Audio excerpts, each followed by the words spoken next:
I can't concentrate on that and answer his questions at the same time. And John Travolta. Yeah. Are we live? All right. Well, welcome everybody to Live Q&A. This is Pastor and the Recovering Heretic.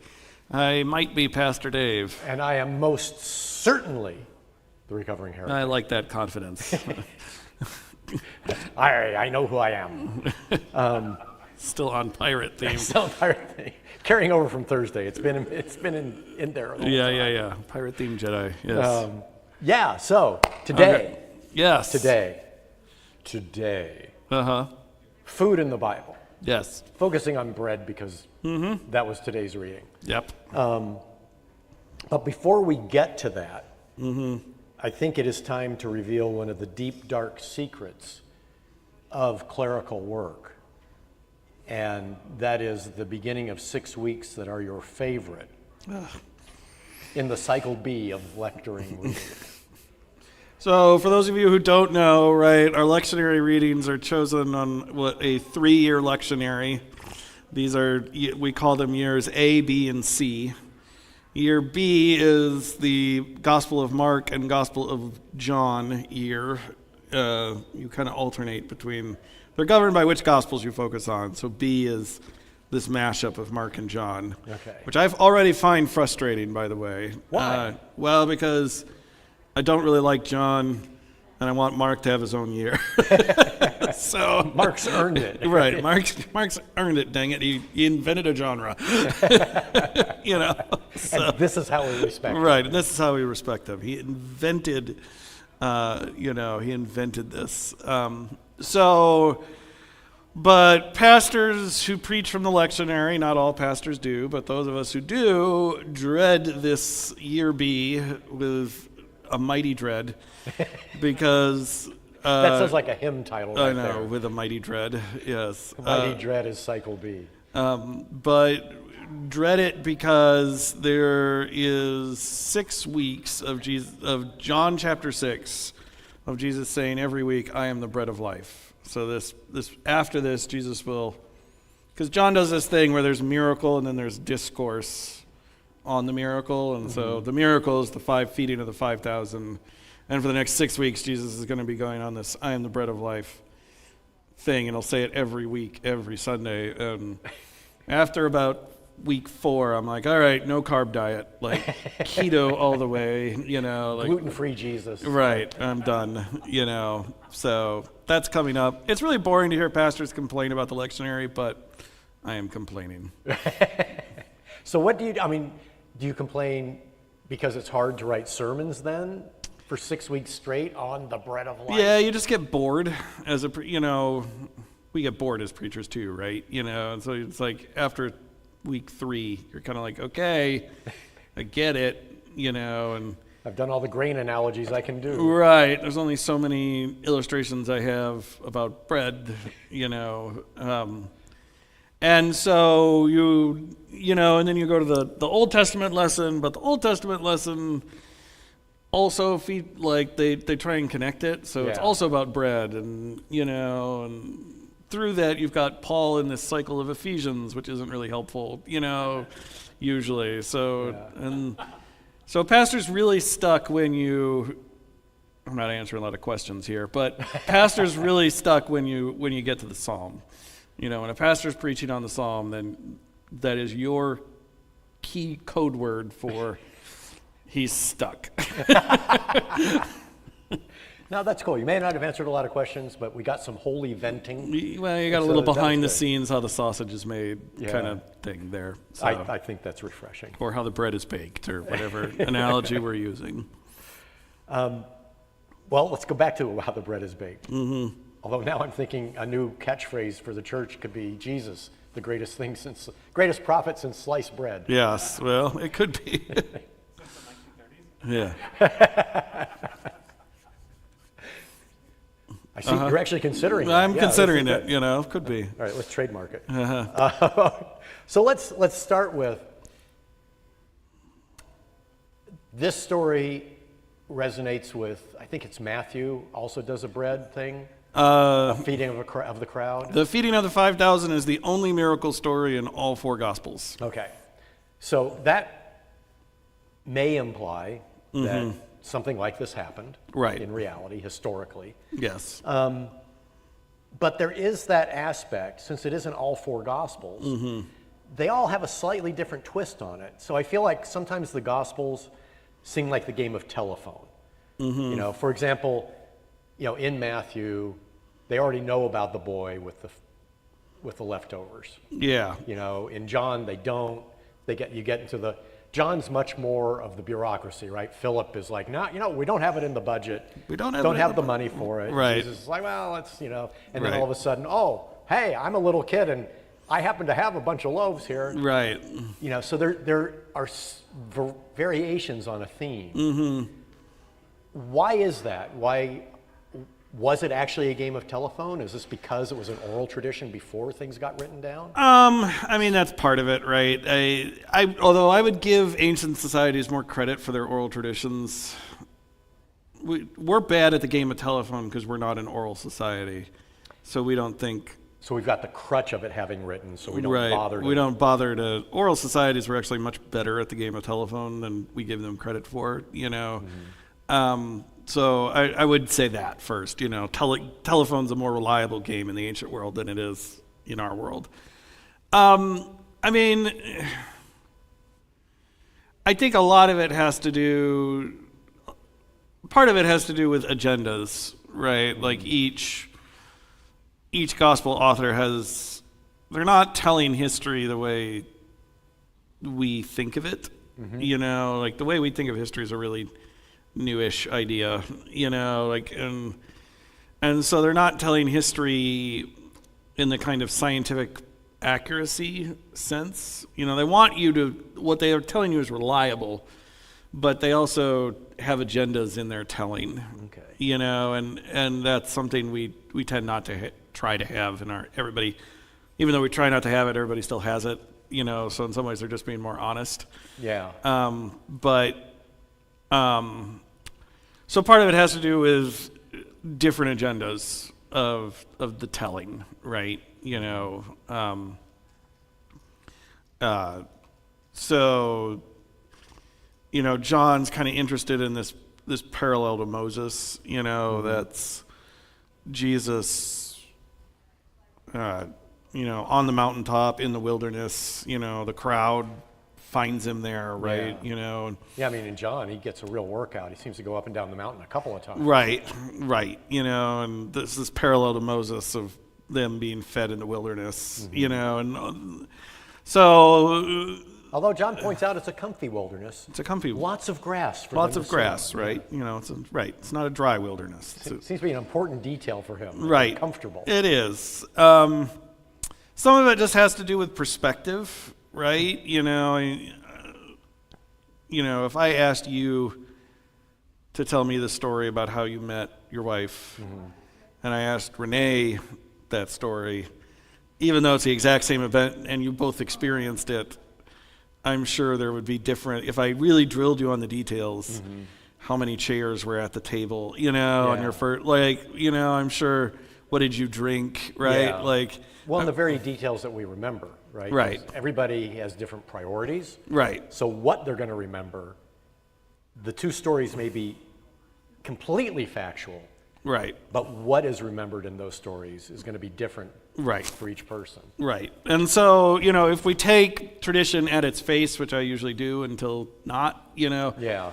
right, like Matthew and John are both literally disciples, you know, and so they have different memories of this event, you know, versus Mark, who's supposedly getting this from Peter, right? Directly, yeah. You know, but that's a different, like, line of transmission, you know, versus Luke, who's getting it from this assemblage of like research that he's done, you know, and that he talks about at the beginning, Yeah. you know, and so like those four, just that alone, those four different ways of approaching the story, you know, the tax collector is going to have a different perspective on what happened versus the youngest member of the group, Yeah. you know, like that who might have been Jesus's favorite, that kind of Yeah. thing, you know.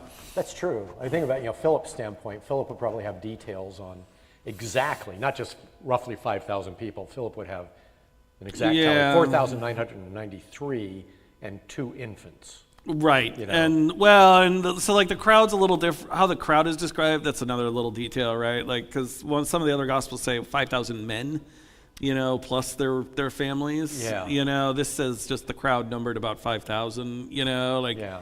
So how big, again, it's one of those details and I could see how that, when I go to a hockey game, how many people are at the hockey game? Thousands, right? Must have been 10,000 people there. Right. Yeah. That's one of those things too that, yes. So Okay. Well, the questions are already starting to come in. So before we get to mine, fire away. Renee says she wondered today if the collection of the leftovers after the feeding of the 5,000 is connected to the ritual of how we treat leftover bread from communion. So John intends this chapter in John is very Eucharistic. John doesn't have a Last Supper, right? Right. He has the foot washing episode instead of the Last Supper, Yeah. And I noticed that we don't do sacramental foot washing. We every don't, service. mostly because I find it gross. Which is probably the whole point. Jesus wants us to do it, but sorry, Jesus, you called me, not And you have a line. right. And if this is the one flaw in my ministry that he points out, I'll consider it a victory. In heaven. We more seriously, we also don't do it because we do First Communions on Monday, Thursday, so it shifts what we're doing that night. Yeah. So We could have a Monday Toes Day and do it then. no, No, sure. nobody wants that. Just an idea. Yeah, it's a bad idea. Keep that one sealed away hermetically, and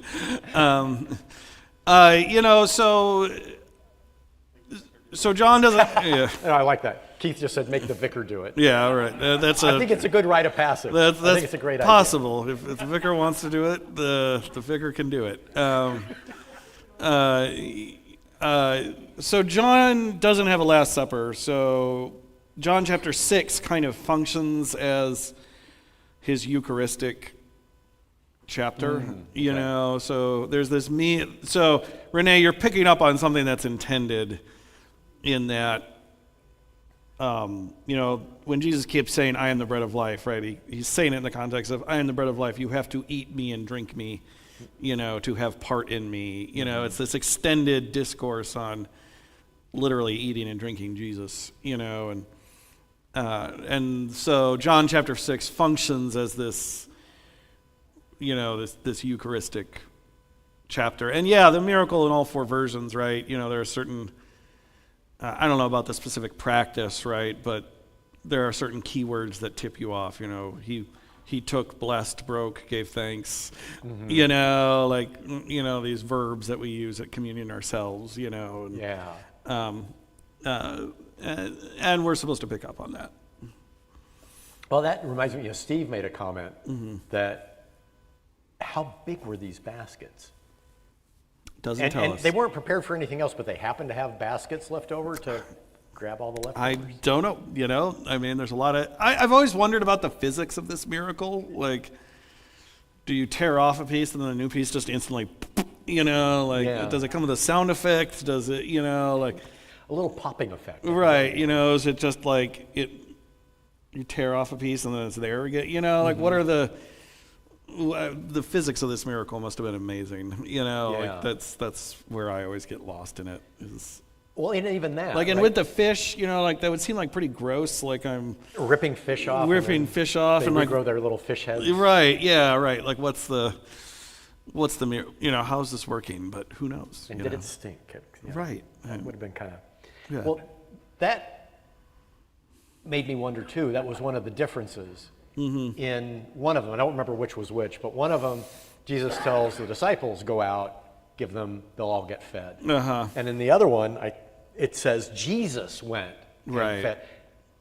And I kind of like the disciples going out, because if I'm hungry, and Jesus you've got to give it to 5,000 people, it's going to take a long time. It's a long communion seems to take long enough as it is with 100 people. It's a long communion line. Yeah. It is. Right. There's those little details. And again, that's almost...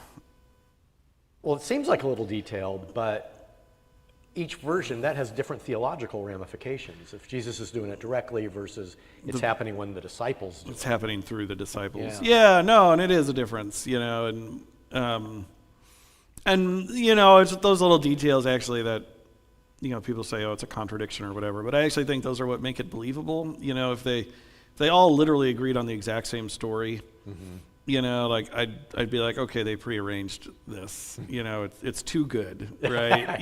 But you constantly get these little details, who did it, the disciples, right? Or Jesus, or was it a combination of both, or how many angels were at the tomb at the resurrection, like these little details make it believable to me because it says to me they actually aren't like prearranged. They didn't sit in a room and be like, let's invent a religion, so that kind of thing. Steve, just so you know, Steve says, thank goodness someone else is questioning how all this works. Yeah, right. I know. Yeah, no, we preach this at least once a year, if not twice, it comes up in the lectionary. So, it's kind of like, I think about it too. I'm like, how did the physics of this work? That would be good. That would be good. I have to ask real quick, Renee, would you get me a tissue? I got sunblock in my eye. I was about to say, are you that broken up over fish? Yeah, I was saying, here I am crying at what you're saying. Right. No, it's sunblock. Thank you, Neutrogena. Yeah. Renee says, sometimes folks, and it's hard to read the comment with tears in my eyes, are slow and have to hear it a lot to appreciate the sacrifice, your sacrifice. Yeah. Going back to... having to repeat. Oh, yeah. Well, Thank you, by the way. But having to repeat. Well, we had friends who were not very churched. And, after this year, one of them texted me and went, well, you're through 9 years now, so does that mean you don't have to write a new sermon ever again? Because you've done the lectionary 3 times through now, and you've done each text. So, and I'm sure there are some preachers, pastors, priests who do that. They just have, I've done this enough times, I'll just keep an archive. Well, I know repeating's not necessarily a problem. My preaching prof pointed out, I preached a sermon for Preaching Lab, and he said, you should save this, and he was an African-American Baptist, and I must have looked at him like I was crazy, and he went, you Lutherans, I don't get this. He goes, you think you got to be original every week. I was like, what are you talking about? And he goes, don't you know? And then he says, the I Have a Dream speech, Martin Luther King preached that 7 times before he got to the Capitol steps, and he goes, you think you preached that sermon like that way just on the first try? And then he said, a sermon's not properly preached till about the 8th time it's been preached, So, and he's right, if you go back and you look at it, right, he uses that I Have a Dream paragraph a lot, and so repeating's not necessarily bad. It's when you're lazily just, here you go, Yeah. That's right. where it's... That's when it becomes a problem, Wow. Well, that's what you said there just as a throwaway line, but it stuck out to me. Is it common in seminaries to have people, professors from different denominations teaching in a seminary? There's always a little bit of variety, in that case, that was a preaching elective, right? So it was a senior year. It wasn't required, but I took it because I wanted it, So he was brought in. There was the main preaching prof, and then Dr. Booth taught this elective every year, So, but there's always a little bit of variation, One of our New Testament profs when I was there was a Methodist, We had we were sharing space with an Episcopalian seminary, so we had a lot of cross-pollination, kind of that way. So we had a lot of Episcopalians. So it just kind of depends, Yeah. I think that's pretty cool. Yeah. Multiple perspectives. I like that. In addition to the bread, we also got the boat story, which brings up another telephone thing possibly. Is Is this the same story or the parallel story in John of the other boat story where Peter gets out and walks on water for a little bit? It's not quite, yeah, I would put it in the same genre of general boat craziness that's happening with Jesus. I like that, general boat craziness. Yeah, okay. It's of the same genre. It is a parallel to the beginning, at least, of that, Peter story, but it's got a different take on it, and so. That mean the meaning is supposed to be different? What we're supposed to glean from it is different?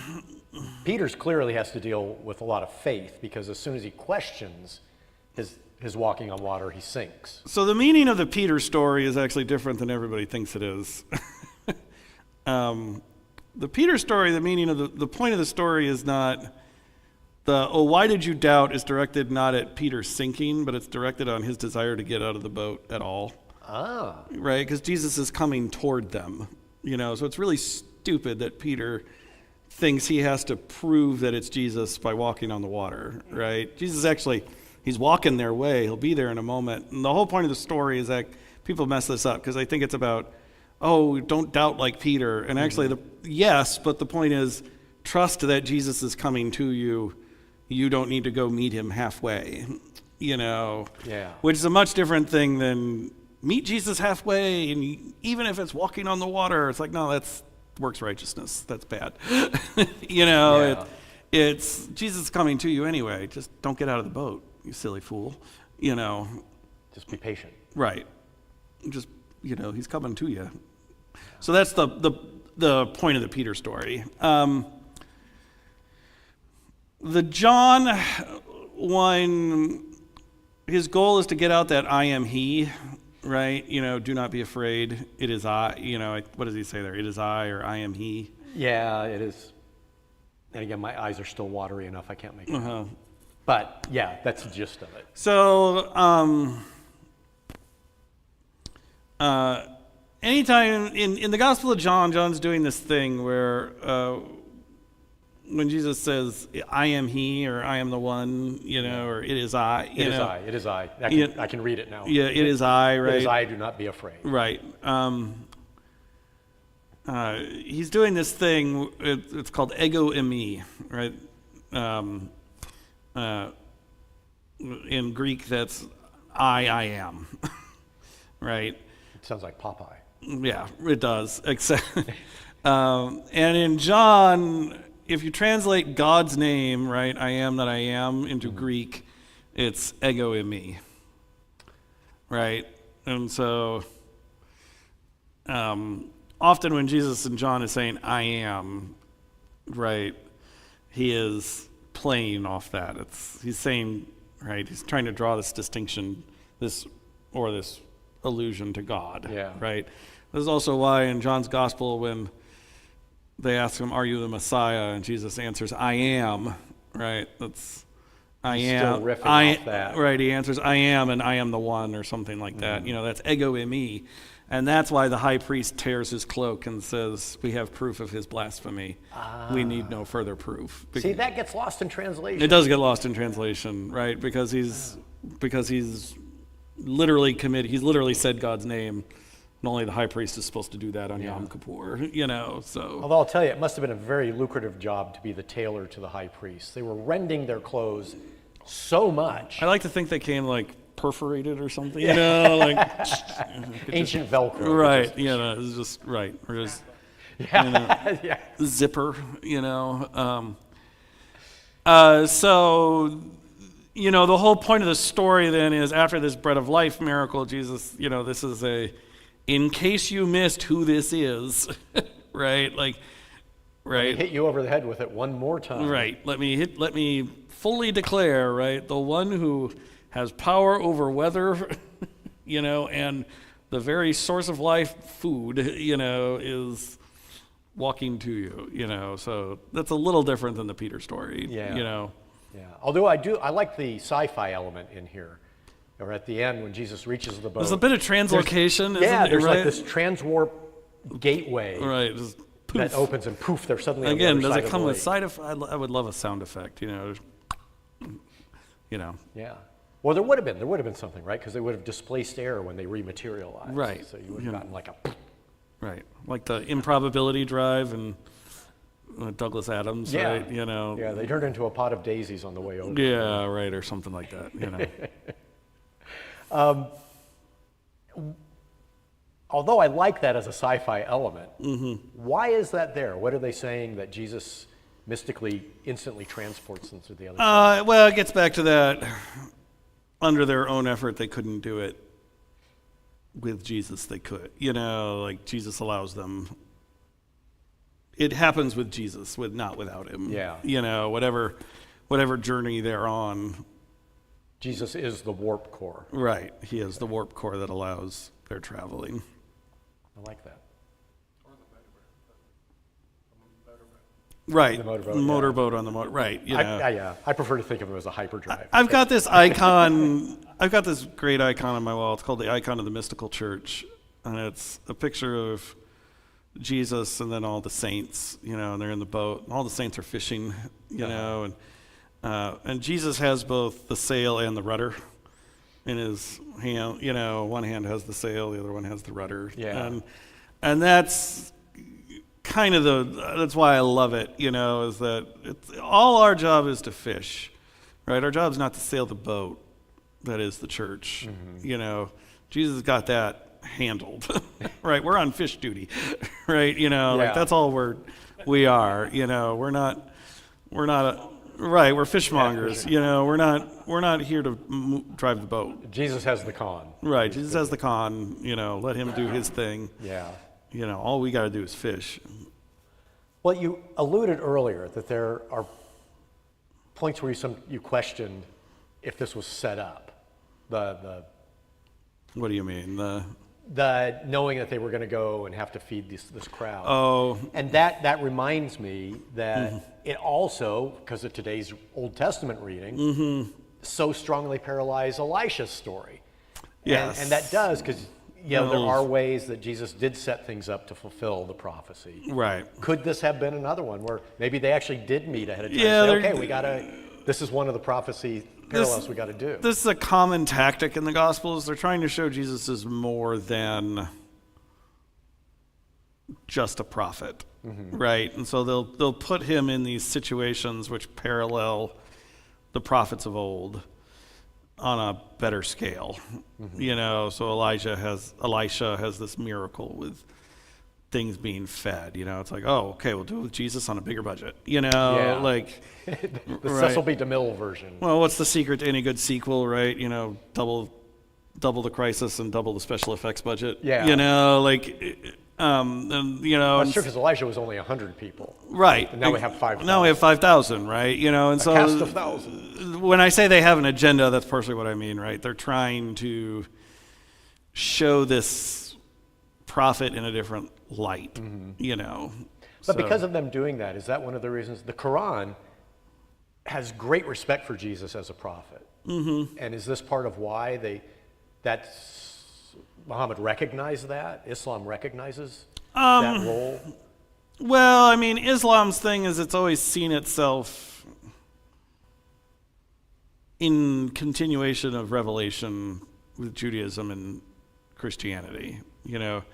It thinks our failure is a failure to continue to heed God's revelation. It's not that we have the wrong thing.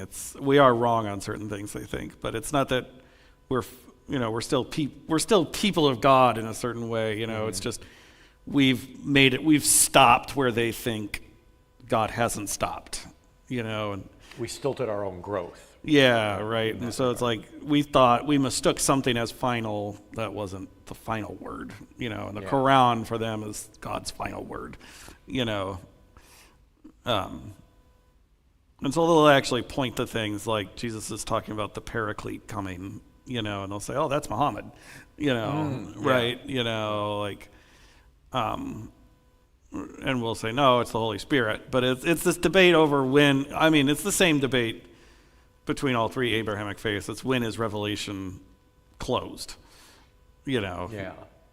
anything that pretends to be within the Judeo-Christian Islamic spectrum. It's this discussion of where is the revelation completed, in this entire spectrum of... Right. We all kind of agree on the God, and we agree on vaguely what this, there are many parallels to what this God is saying to all of us, but where is that revelation completed? Mm-hmm. And as Christians, we say it's completed in Jesus. There's nothing more that needs to be said. Right. The omega part. Right. Alpha and omega. Right. It is the fullness of God in in human form, right? Like nothing more. But, our Muslim brothers and our Jewish brothers and sisters would say that's, the revelation closed with the prophets, right? And our Muslim brothers and sisters would say revelation closes with the Quran, and the Mormons would say closed with the Book of Mormon. It's this continuous debate over where revelation is completed. And I think we know where you feel on that. Well, I'm Lutheran, so Yeah. Martin Luther. The Book of Concord. There's this great line where the Lutherans were having some debate in America over the status of the Augsburg Confession, and some guy wrote this line, which I could write for 1,000 years and not write in a line this arrogantly beautiful. Arrogantly beautiful. Oh, okay. It was great. Where he said, "We do not maintain that the writers of the Augsburg Confession could not err, just that they did not."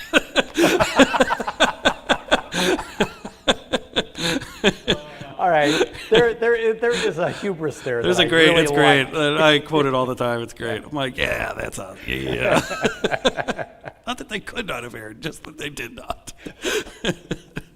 I'm absorbing that. There are certain domestic discussions. Right. I do not maintain. Yeah, try saying that to Renee. Right. I do not maintain that I could not err, just that I did not. Yeah. You're welcome. Here to resolve all marital disputes. Thank you. Yeah. I like that weapon in my arsenal. You've mentioned before, mm-hmm. and this comes up here in my thinking that, we always think of Jesus as this play it by ear, Jesus and the disciples, play it by ear, ragtag group. Right. That's just randomly going from town to town, and they do their thing, and, mm-hmm. But you remind us it was a movement. Yeah. And so it was organized, and they did have their own kind of bureaucracy. And to me, that comes through here. Mm-hmm. With Philip talking about we don't have the budget. Right. Which implies that their standard operating procedure was to think about they had expenses. Right. They had a common purse that says Judas was actually the one who kept the common purse. So he was the actual treasurer. Right. So they had a treasurer, It sounds like Philip then was the bookkeeper. Right. Philip's obviously the bookkeeper, or, the table setter or whatever. He's head of the fellowship committee or something like that. Yeah. Well, and Philip's very comment, mm-hmm.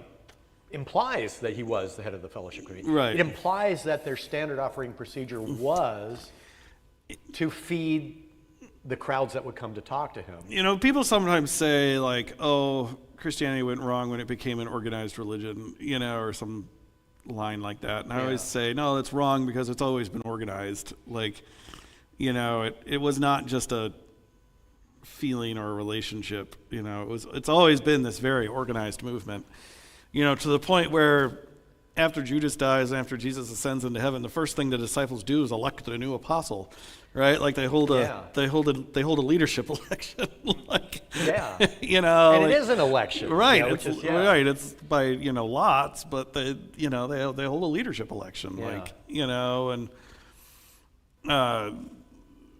and like this, right? You have Philip, or Judas is the treasurer, and Peter, James, and John seem to form this inner executive committee, kind of with Andrew sometimes, and like they're the C-suite basically. Yeah, right. Like and so it's it's always it is an organized movement from the beginning, and it shows that kind of constantly. Do we know historically if that was a common practice? I mean, because it makes sense. If you're going to pull people out, you have concessions. Mm-hmm. Do we have any indication of that outside of the implication here? I don't know. In all four Gospels, the problem is Jesus has been talking at them so long that it's nightfall, or at least in the other three Gospels, I think. The problem seems to be like Jesus goes on for so long that he goes on to the point of dinner time. And the disciples are like, in the other Gospels, they say, well, Jesus, it's chow time, like, and we can't feed them here, like, send them home, Yeah. And Jesus is like, but my sermon's not done yet, And that seems to be the issue. So this will be the equivalent of going to a seminar and you need to take a meal break. Yeah, right. But then continue with with the lecture, You also got to think about how small most towns are, right? Like 5,000 people is a gigantic crowd for some of these tiny little villages, right? I mean, like Hilliard it would be tough, but Hilliard could probably accommodate a 5,000 person convention, somewhere. Yeah. Right. And there'd be enough food in town. We don't think about this, right? Because we're so abundantly provided with food in this country, right? But there's enough stores for people to get food in that situation. But, if Nazareth is only 1,000 people, right? And he's not in Nazareth, but as an example, right? Yeah. He's in a little town with only 1,000 people in it, and suddenly there's 5,000 people there. Well, Joe, who runs, mom and pop by the Sea of Galilee bakery, Yeah. Can't feed five, that's more people, that's 5 times the town, and so these towns are very small, they're not big places, Yeah. Well, we are now out of time. And no more questions from our peanut gallery. Okay. So one final thing. All the versions mention it as barley loaves. Was barley the most common grain? One of them, one of them, barley in that region, Grains were very common in the ancient world, Corn is very common in our world, but grains were very common in theirs. It's easy to tax, that's why. Oh, okay, that's a practical thing to explore. Why? Because it comes in, you can measure it in bushels? Yeah, you can measure it in bushels, or you can scoop it up, right, and just put it in a bag, and after you sift it, you can easily measure it. It's easy to tax, so preferred crop by most empires in the ancient world. See, at the very end, you give me the epiphany that blows me away. Right. Grains are easy to tax, therefore. It's a great book by James C. Scott called Against the Grain, which is a history of grain cultivation. It basically argues that civilization, organized state society started because of grain cultivation. I can buy into that. And just a little bit of trivia, the ability to do property taxes accurately is one of the reasons behind calculus coming on the scene. So, but it's amazing how much humanity has advanced just to help promote taxation. Yeah, right. Well, that same author, James C. Scott, calls it making the world legible to the state is, responsible for a lot of advancements in human society. Yeah. Good and ill. Boy, see, in that regard, the Boston Tea Party was not a good idea. Yeah, God save the king. And on that note. Before we let Dave go on about the great benefits of a monarchy. Right. I'm ready. Yes. See you, folks. We should be back next week, right? Yes. Okay, next week. Maybe then we will talk about monarchy. Who knows?